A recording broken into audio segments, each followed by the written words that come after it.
بسم اللہ الرحمن الرحیم۔ السلام علیکم اسٹوڈنٹس، میں ہوں آپ کی معاشرتی علوم کی ٹیچر اور K5۔ جیسا کہ آپ کو پتہ ہے، ہم نے باب دوئم ذرائع ابلاغ شروع کیا تھا، جس میں ذرائع ابلاغ اور میس میڈیا ہم نے پڑھا تھا۔ آج کا ہمارا ٹاپک ہے کمپیوٹر اور internet. So open your book age page number 21۔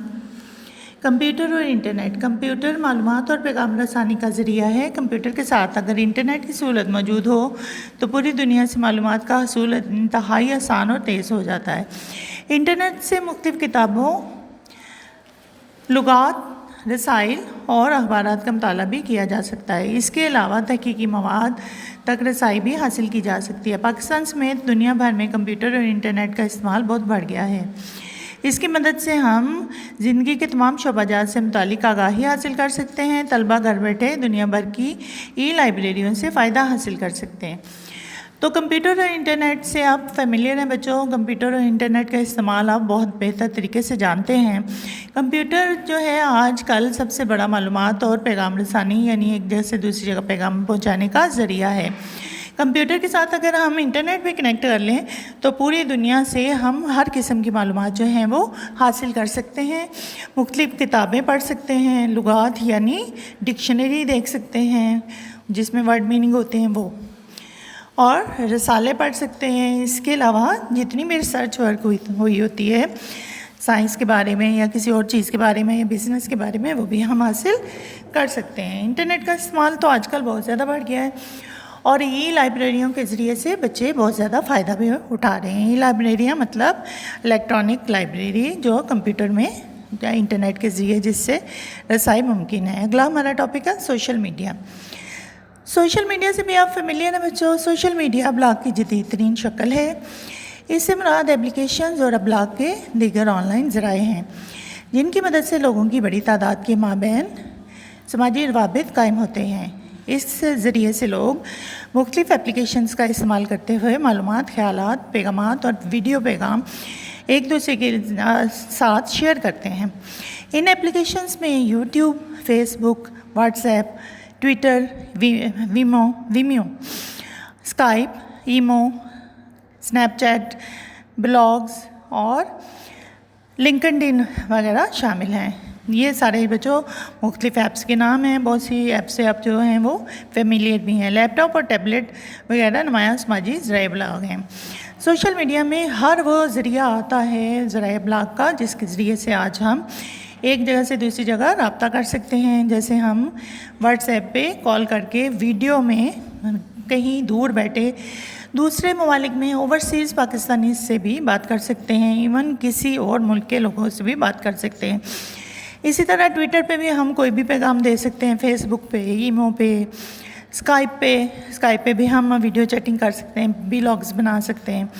اس طرح سے یہ جو سارے ذرائع ہیں اس سے ہم کیا کرتے ہیں، پیغامات اور معلومات جو ہیں وہ شیئر کرتے ہیں اور ایک دوسرے تک پہنچاتے ہیں۔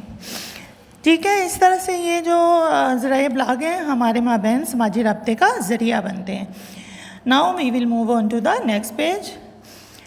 ذرائع ابلاغ کے فوائد تو بچوں آپ کو پتہ ہے آج کل کیونکہ یوز ہی یہ انٹرنیٹ وغیرہ ہو رہے ہیں، ٹیلی ویژن، ریڈیو وغیرہ ہم یوز کر رہے ہیں، تو اس کے فوائد تو ظاہر ہے بہت زیادہ ہیں۔ اس کی وجہ سے دنیا جو ہے ایک گلوبل ولیج بن چکی ہے۔ موجودہ دور میں ذرائع ابلاغ کا استعمال بہت زیادہ بڑھ گیا ہے۔ ان ذرائع کے بہت سے فوائد ہیں، جیسا کہ یہ تفریح کا بہت بڑا ذریعہ ہے، یعنی اس میں ہم ڈرامہ، مووی، کارٹون سب کچھ دیکھ سکتے ہیں۔ ٹیلی ویژن، ریڈیو، اخبارات اور موبائل کی مدد سے لوگ حالات حاضرہ سے آگاہ رہتے ہیں۔ انٹرنیٹ اور موبائل فون کے ذریعے سے مختلف وقت میں معلومات کو ایک جگہ سے دوسری جگہ بآسانی منتقل کیا جا سکتا ہے۔ جدید ذرائع ابلاغ کی مدد سے تعلیم، بینک، صحت، معیشت، کاروبار اور دیگر شعبوں سے متعلق معلومات آسانی سے حاصل ہوتی ہیں۔ یہ ذرائع عوامی مسائل کو نمایاں کر کے حکام تک پہنچانے میں اہم کردار ادا کرتے ہیں۔ ہم جو ہیں تفریح کے لیے تو یوز کرتے ہی ہیں نا، ڈرامہ دیکھتے ہیں، مووی دیکھتے ہیں، کارٹون دیکھتے ہیں۔ ہم ریڈیو پہ تو نہیں دیکھ سکتے لیکن ٹیلی ویژن کے ذریعے سے ہم دیکھ سکتے ہیں، کمپیوٹر کے ذریعے سے دیکھ سکتے ہیں۔ انٹرنیٹ کا استعمال کرتے ہوئے ہم معلومات بھی ایک جگہ سے دوسری جگہ آرام سے پہنچا سکتے ہیں، آسانی سے۔ اور نہ صرف یہ کہ تعلیم بلکہ بینک، ہماری صحت، ایون ہماری اکانومی اور کاروبار یعنی بزنس جو ہیں ہمارے جو چل رہے ہیں اس کے لیے ہمیں جس قسم کی بھی معلومات جو ہے حاصل کرنی ہو وہ ہم ساری ذرائع ابلاغ کے ذریعے استعمال کرتے ہوئے ذرائع ابلاغ کا ہم حاصل کر سکتے ہیں. اور اس کے علاوہ ہم فیس بک پہ کوئی بھی ایسی پوسٹ لگا سکتے ہیں جو ہم اعلیٰ حکام تک پہنچانا چاہتے ہوں. اسی طرح سے یہ مختلف ذرائع، ٹویٹر ہو گیا، ہمارا فیس بک ہو گیا، واٹس ایپ ہو گیا، بہت سارے گروپس بنے ہوئے ہیں، اس میں ہم جو ہیں مختلف پیغامات ہیں جو وہ اعلیٰ حکام تک پہنچا سکتے ہیں. جہاں ذرائع ابلاغ کے بچوں فوائد ہیں نا، وہاں نقصانات بھی ہیں. تو اگلا ہمارا ٹاپک ہے ذرائع ابلاغ کے نقصانات. ذرائع ابلاغ کے جہاں بہت سے فوائد ہیں وہاں اس کے نقصانات بھی ہیں، جیسا کہ ٹیلی ویژن، کمپیوٹر اور موبائل فون کے مسلسل اور بے جا استعمال سے صحت پر منفی اثر پڑتا ہے، مثلا ذہنی اور جسمانی تھکاوٹ، آنکھوں اور جلد کا متاثر ہونا وغیرہ. سب سے پہلا پوائنٹ ہے بچوں کہ اگر ہم مسلسل استعمال کریں گے تو نہ صرف ہمیں تھکاوٹ ہوگی بلکہ ہماری آنکھیں بھی متاثر ہوں گی، ہمارا بلر ویژن ہمیں آنا شروع ہو جائے گا اور جلد جو ہے وہ بھی متاثر ہو سکتی ہے. اس کے منفی اثرات جو ہیں ہمارے دماغ پہ سب سے زیادہ پڑتے ہیں، کیونکہ اگر ہم کھیل کود جو ہیں، اچھل کود بچے جو ہیں وہ کرتے ہوئے زیادہ اچھے لگتے ہیں بجائے اس کے کہ وہ موبائل فون پہ گیمز کھیلیں. بچے اپنا زیادہ تر وقت جو ہے پڑھائی کی بجائے ٹیلی ویژن یا کمپیوٹر پر کارٹون دیکھنے اور گیم کھیلنے پر ضائع کرتے ہیں. یہ سیکنڈ پوائنٹ ہے بچوں کہ زیادہ تر آپ کا دھیان جو ہے نا جب موبائل فون پہ یا انٹرنیٹ پہ یا کمپیوٹر کی طرف لگ جاتا ہے نا تو پھر آپ جو ہیں پڑھائی نہیں کرتے بلکہ کھیلنا ہی شروع کر دیتے ہیں یا کمپیوٹر دیکھنا پہ کارٹون دیکھنا شروع کر دیتے ہیں یا کوئی ڈرامہ.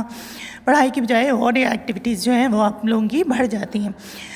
سوشل میڈیا اپلیکیشنز کے استعمال سے باہمی بالمشافہ میل جول میں کمی واقع ہوتی ہے. جب ہم سوشل میڈیا پہ ایک دوسرے کو پیغام دے رہے ہوتے ہیں نا اور باتیں کر رہے ہوتے ہیں تو پھر ہم جو ہیں یہ ضروری نہیں سمجھتے کہ ہم ایک دوسرے سے ملیں، جبکہ ایک دوسرے سے ملنا جو ہے اللہ تعالیٰ کا حکم بھی ہے اور ایک دوسرے سے ملنا بہت ضروری بھی ہے. ایک دوسرے کے حالات حاضرات جاننا بھی بہت ضروری ہے کیونکہ اللہ تعالیٰ نے ایک دوسرے سے ملنے کے بہت سے فوائد جو ہیں وہ رکھے ہوئے ہیں. اگلا پوائنٹ ہے بچوں ہمارا سوشل میڈیا یا اپلیکیشن کے استعمال سے، یہی میں نے ابھی آپ کو پڑھایا، تحقیق، تجسس اور کتب کے مطالعے کی بجائے انٹرنیٹ کی فوری معلومات پر اکتفا کرتے ہیں. ہم خود جو ہے ریسرچ نہیں کرتے اور ہم میں یہ تجسس نہیں ابھرتا کہ یہ اگر لفظ آیا تو اس کا کیا معنی ہے یا ہم بک میں سے دیکھیں، بلکہ ہم کیا کرتے ہیں انٹرنیٹ پہ جو معلومات اس کے بارے میں دی ہوئی ہے نا وہی پڑھ کے اسی پہ اکتفا کر لیتے ہیں کہ ہاں جی یہی ہوگا، ٹھیک ہی ہوگا یہ لکھا ہوا. جیسے ہم گوگل پہ دیکھ لیتے ہیں نا کہ میننگ ہوتا ہے کوئی تو ہم کہتے ہیں ہاں جی گوگل نے تو ٹھیک ہی لکھا ہوگا. اگلا پوائنٹ ہے بچوں ہم بعض اوقات کسی کے بارے میں بغیر تصدیق کیے باتیں کہہ دیتے ہیں. جیسے ہم حکومت کے خلاف بولیں یا کسی اور بندے کے خلاف بولیں تو بعض اوقات ہم جو ہیں وہ نیٹ پہ دیکھ کے تو ہم کہتے ہیں ہاں یہی بات ہوگی، ہم تو تحقیق کرنا چاہتے ہی نہیں اور ہم جو ہیں وہ اسی پہ اکتفا کریں گے، ہاں جی وہ بندہ غلط ہے تو غلط ہی ہونا چاہیے کیونکہ انٹرنیٹ نے کہا ہے. تو ایسا نہیں ہونا چاہیے بچوں. اب جو ہے کیا آپ مزید جاننا چاہتے ہیں، یہ پڑھتے ہیں بچوں. Do you want to know more? 1962 یعنی 1962 میں سب سے پہلے عالمی گاؤں یعنی گلوبل ولیج کی اصطلاح استعمال کی گئی تھی 1962 میں، جس میں جو ہے وہ مختلف لوگوں نے کام کیا تھا، جو کہ یہ ایک ہے جی مارشل لوبان، اور اس میں ایک کتاب میں اس نے یہ گلوبل ولیج کا نام یوز کیا تھا کیونکہ انٹرنیٹ کے استعمال سے آج کل جو ہے وہ پوری دنیا جو ہے ہم اس سے باخبر رہ سکتے ہیں. تو اس طرح سے پوری دنیا جو ہے وہ ایک گلوبل ولیج بن چکی ہے. تو آج کا ہمارا لیکچر اتنا ہی تھا. اوکے بچوں، اللہ حافظ.